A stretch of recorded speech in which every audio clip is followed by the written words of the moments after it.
রহস্য মৃত্যু, রাস্তায় দেহ ফেলে পালানোর অভিযোগ সঙ্গীদের বিরুদ্ধে। 4 জনকে পাকড়াও করেছে পুলিশ। ঠিক কি ঘটেছে গতকাল আমি জানার চেষ্টা করব। আমাদের রিপোর্টার সত্যজিৎ রয়েছেন টেলিফোন লাইনে। সত্যজিৎ, ঠিক কি হয়েছিল? দেখো, পুলিশ সূত্রে আমরা যতটুকু জানতে পারছি যে এই মৃত ব্যক্তির নাম ক্ষুদিরাম মণ্ডল, তার বাড়ি টালিগঞ্জ এলাকার এবং কলকাতার টালিগঞ্জ, লেক গার্ডেন সহ একাধিক এলাকার একটি পিকনিক করতে আসা একটি দল, তারা এই খিয়াদহ গ্রাম পঞ্চায়েত এলাকার গঙ্গা জোয়ারা এলাকাতে তারা পিকনিক করছিল এবং যতটুকু জানা যাচ্ছে যে সেখানেই এই ক্ষুদিরাম মণ্ডলের মৃত্যু হয় এবং তার পরবর্তীতে তার সঙ্গীরা সেই মৃতদেহ নিয়ে সোনারপুর এলাকার ঘাসিয়াড়াতে সেখানে তারা রাস্তার উপর ফেলে রেখে চলে যাওয়ার চেষ্টা করছিল বলে অভিযোগ।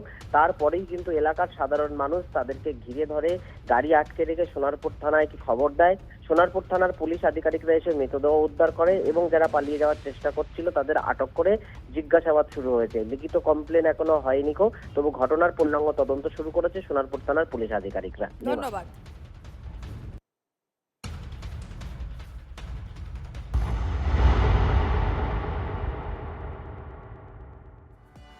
পরে খবরে নজর আছে। আইপ্যাক কাণ্ডের তদন্তে পুলিশি তৎপরতা। আইপ্যাক কর্ণধারের বাড়িতে তল্লাশি তদন্তে প্রতীকের আবাসনের বাসিন্দাদের তলব করল পুলিশ।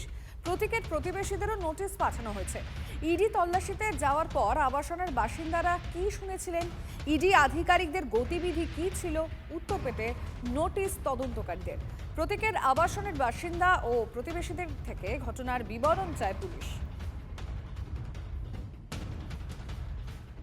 আরো একবার আপনাদের জানিয়ে রাখবো, আইপ্যাক কাণ্ডের তদন্তে পুলিশি তৎপরতা নজরে আসছে। যে খবর আসছে, আইপ্যাক কর্ণধারের বাড়িতে তল্লাশি তদন্তে এবার প্রত্যেকের আবাসনের যারা বাসিন্দারা রয়েছে পুলিশ এবার তাদেরকে তলব করেছে। তাদের থেকে ঠিক কি কি জানার চেষ্টা হতে পারে, মানে প্রত্যেকের প্রতিবেশী যারা রয়েছেন তারা কি সেদিন যা যা শুনেছিল সেই সমস্ত বিষয় জানা হতে পারে। ইডি আধিকারিকদের গতিবিধি কি ছিল সেটাও জানা হতে পারে। ইতিমধ্যে নোটিশ পৌঁছচ্ছে, উত্তর পেতে নোটিশ তদন্তকারীদের। আমাদের প্রতিনিধিদের থেকে আরও আমরা তথ্য জানবো। প্রতীকের আবাসনের বাসিন্দা এবং প্রতিবেশীদের থেকে ঘটনার কি বিবরণ জানতে চায় পুলিশ, মানে ঠিক কি কি কারণ রয়েছে, কেন প্রতিবেশীদের তদন্তে আওতায় এনে তাদেরকে জিজ্ঞাসাবাদ করা হবে, পুলিশ ঠিক কি কি জানতে চাইছে প্রতিবেশীদের থেকে, এই বিষয়গুলো আমরা জানার চেষ্টা করব। সুজয় পাল আমাদের প্রতিনিধি সরাসরি রয়েছে। সুজয়, ঠিক প্রতিবেশীদের থেকে কি জানার চেষ্টা?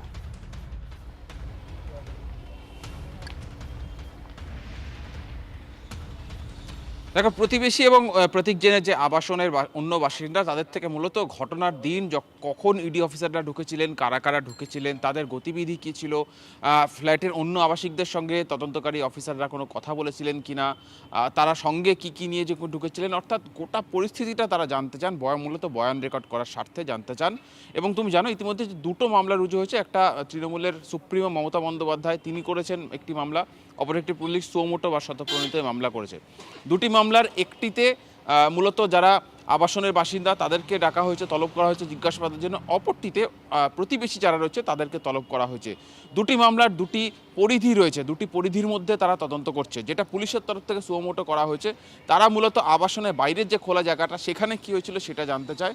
আবাসনের ভেতরে কী হয়েছিল সেটা মুখ্যমন্ত্রীর তরফ থেকে যে মামলাটি দায়ের করা হয়েছে সেটা তারা জানতে চায়। ফলে একটিতে যেটি মুখ্যমন্ত্রী দায়ের করেছেন সেটাতে আবাসনের অন্য আবাসিক যারা তাদেরকে জিজ্ঞাসাবাদ করার জন্য তলব করা হয়েছে, আর যেটা পুলিশের সুমোটো মামলা সেটাতে মূলত আশেপাশে যারা বাসিন্দা তারা কি দেখেছিলেন ঘটনার পরবর্তীতে, ঘটনার সময় তারা সচক্ষে কি দেখেছিলেন তাদের বয়ান রেকর্ড করতে চায় তদন্তকারীরা। এবং যেহেতু এটা একেবারেই প্রাথমিক পর্যায়ে রয়েছে, মামলা রয়েছে সুপ্রিম কোর্টে, হাইকোর্টে, ইডির তরফ থেকে বা তৃণমূলের তরফ থেকে মামলা করা হয়েছে, তাই সেই মামলার শুনানি হওয়ার আগে প্রমাণ, তথ্য প্রমাণ, বয়ান এবং পারিপার্শ্বিক তথ্য প্রমাণ সেগুলির মাধ্যমে তদন্ত এগিয়ে নিয়ে যেতে চায়। ধন্যবাদ।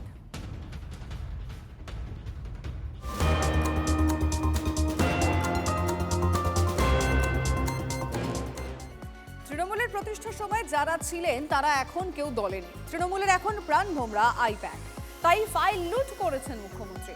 কলকাতায় মিছিল শেষে দাবি শুভেন্দু অধিকারী। আমরা সবাই জানি মমতা ব্যানার্জির সঙ্গে তৃণমূলের প্রতিষ্ঠার সময় যারা ছিল তারা কেউ নেই। তারা সবাই লাল চুল, কানে দুল। যুবা তৃণমূলের অত্যাচারে তারা সবাই ঘরে ঢুকে গেছে। তাই মমতা ব্যানার্জির এখন দলের প্রাণ ভোমরা হলো আইপ্যাক। গর্বের সঙ্গে চোরেদের রানী আগামীর প্রাক্তন মুখ্যমন্ত্রী ফাইলগুলো নিয়ে গর্বের সঙ্গে মিডিয়ার সামনে বলেছিলেন, আমি ফাইলগুলো কাড়িয়ে নিয়েছি, ল্যাপটপটাও ছিনিয়ে নিয়েছি, চোর মাচায় আসর। মমতা ব্যানার্জির যদি ফাইল চুরি করা দরকারই পড়ে তাহলে ওই দিন যাবার দরকার কি আছে? ওই দিন না গিয়ে অন্য কোনো দিন সরিয়ে রাখতে পারতেন। সব উত্তর পেয়ে যাবেন, সব উত্তর নিয়ে আমরা রেডি আছি, জাস্ট নির্বাচন ঘোষণার অপেক্ষা।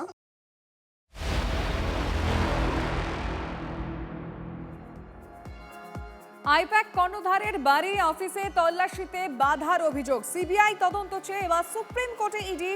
আজ মামলা মেনশন হয় কিনা সেদিকে নজর, মানে কতটা সম্ভাবনা রয়েছে আজ সুপ্রিম কোর্টে ঠিক কোন কোন বিষয়ের দিকে নজর থাকবে, আমাদের প্রতিনিধি জ্যোতির্ময় কর্মকার এই বিষয়ে বিস্তারিত জানাবেন। জ্যোতির্ময়, দেখো, সকাল 10:30টার পর যখন প্রধান বিচারপতির বেঞ্চ বসেছে সেই সময় আপাতভাবে যে ছবি আমরা দেখতে পেলাম যে কোনো পক্ষের তরফ থেকে বিষয়টি মেনশন করা হলো না। অর্থাৎ ইডির তরফ থেকেও জরুরি শুনানির আবেদন জানিয়ে কোনো মেনশন করা হয়নি।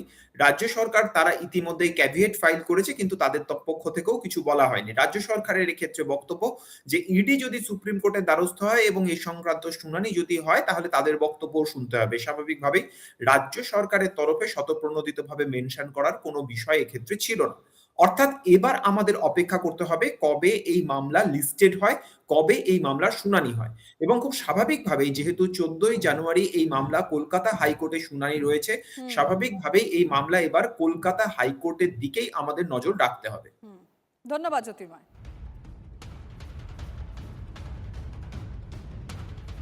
পুলিশ নিজেই ফেঁসে বসে আছে। ইডি সুপ্রিম কোর্টে কেস ফাইল করেছে পশ্চিমবঙ্গ সরকার এবং স্বরাষ্ট্র দপ্তর পুলিশ দপ্তরের বিরুদ্ধে। মনোজ বার্মা, রাজীব কুমার ব্যাগটা গোছান।